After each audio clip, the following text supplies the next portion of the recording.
शहर के बिछिया, माथा ऊपर सोने बिंदिया। तोर संग जिए बर चाहो संगी, बन जा मोर जिंदगी के संगिया, बन जा मोर जिंदगी के संगिया।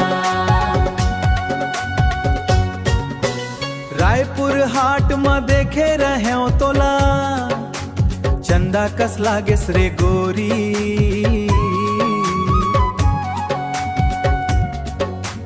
हासे ते जैसे फुलवा खिले, माया बढ़ गे मोर थोरी थोरी,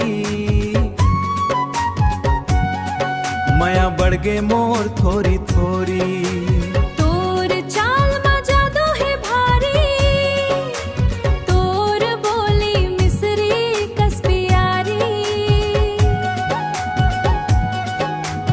एक झलक में दिल दे डारो, बन गे तै मोर राज राज दुलारी।